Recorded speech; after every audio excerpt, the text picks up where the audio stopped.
আজকে আমাদের কি কর্মসূচি রয়েছে?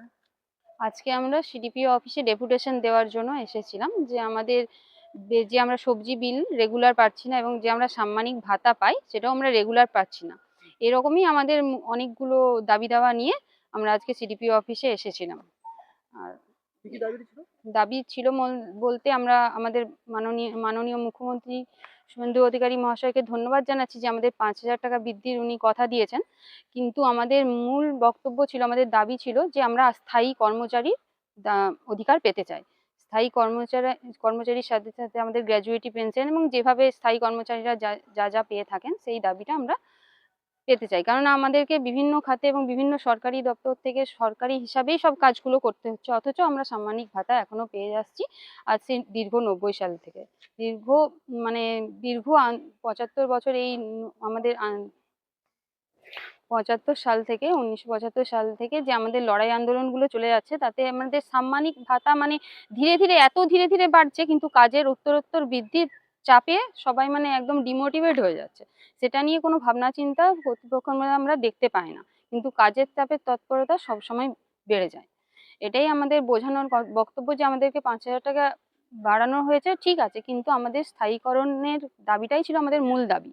এছাড়াও আমাদের যে ডেপুটেশনটা মেনলি এখন যে চলছে, আমাদের পোষণ অ্যাপে যে কাজ করতে হয়, পোষণ অ্যাপের জন্য অনেক আন্দোলনের পর আমাদের 10,000 টাকা বরাদ্দ হয়েছে একটা স্মার্টফোন কেনার জন্য, যেটা এই 10,000 টাকার স্মার্টফোনটাতে এই পোষণ অ্যাপের ভারী লোডেড কাজ হবে না, এবং সেখানে কোনো রিচার্জের টাকা নেই। রিচার্জের নামমাত্র 166 টাকা পার মান্থ যেটা আমরা পাই, তাও রেগুলার না। কিন্তু এটা তো কোনো সিম আমাদের দেবে না, 166 টাকায় তো আমার কোনো ডাটা পাবো না আমরা। আর এটা হচ্ছে যে আমাদের সিম কার্ডও দেয়নি এখনো, নিজস্ব সিম কার্ডে আমরা অফিসিয়াল সরকারি কাজ করে যাচ্ছি।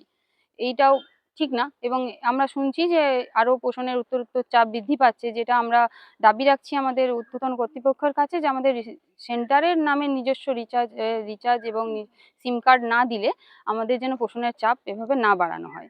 মানে আমরা এটা পারছি না। আর আমাদের যে কর্মী সহায়িকা অনেক মানে শূন্যপদ, প্রচুর শূন্যপদ, যেখানে না হলে একটা একটা ওয়ার্কারকে নিজস্ব এত সেন্টার সামলেও অন্য সেন্টারের দায়িত্ব নিতে বাধ্য করা হচ্ছে। যেমন যে সেন্টারে হয়তো হেল্পারও নেই, হয়তো একটা হেল্পার দিয়ে কোনো সেন্টার দীর্ঘদিন চলছে, বা কোনো সেন্টারে হেল্পারই নেই, শুধু ওয়ার্কার আছে, বা কোনো সেন্টারে কিছুই নেই, সেই সেন্টারটা অন্য একটা ওয়ার্কারকে চার্জে দিয়ে দেওয়া হলো।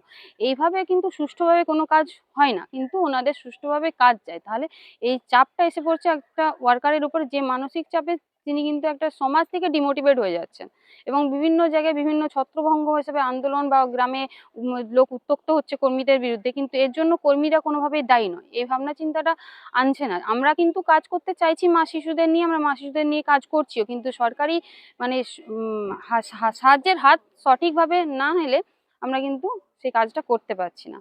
এই জন্য আর ডিম সবজি বা জ্বালানির যে বিল আমাদের এখনো পর্যন্ত পাচ্ছি, সেটা বাজার দরের সাথে কোনো অংশে সামঞ্জস্যপূর্ণ নয়। সেইটা সামঞ্জস্যপূর্ণ যেন করে। এখন আমরা চলতি বাজারে 8 টাকার নিচে তো কেউ ডিম পাই না, কিন্তু আমরা সেখানে মাত্র 6.5 টাকা ডিম পাই 6.5 টাকার জন্য, যেটা খুবই হাস্যকর ব্যাপার। এটা আমাদের গ্রামের কেউ বিশ্বাসও করতে চাইবে না, কিন্তু সত্যি আমরা এইভাবেই নিজেদের সাম্মানিক ভাতা দিয়েই মা শিশুদেরকে খাইয়ে যাচ্ছি। আর আমাদের যে উপরে যদি কোনো মানে অত্যাচার আসে, যেটা প্রশাসনিক হোক বা গ্রামের দিক থেকে, সেক্ষেত্রেও আমরা প্রশাসনিক কোনো সাহায্য কোনো কর্মী পান না, উপরন্তু তার উপরেই চাপ সৃষ্টি করা হয় যে তুমি হয়তো কোনো দোষী ছিলেন। এই জিনিসগুলো যে আমাদের একটা সহযোগিতা নেই, কিন্তু কাজের সহযোগিতা আমাদের কাছ থেকে তো তারা তুলে যাচ্ছেন।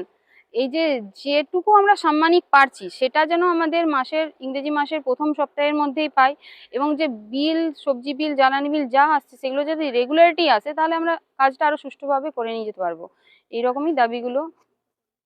হ্যাঁ, আরেকটা আমাদের দাবি আছে, কর্মরত অবস্থায় যে কর্মী যদি বা সহায়িকা কেউ মারা যায়, তাহলে আগের সরকার যে ঘোষণা করেছিলেন যে 5 লক্ষ টাকা তার পরিবার পাবে, সেটা নিয়ে মানে বর্তমান সরকারের ভাবনা চিন্তা কি, আমরা মানে কতদিনে কার্যকরী হবে, এটা যদি সরকার একটু আমাদের জানান তো ভালো হয়। আর যদি এটা কার্যকরী খুব দ্রুত হয় তাহলে ভালো হয় আর কি।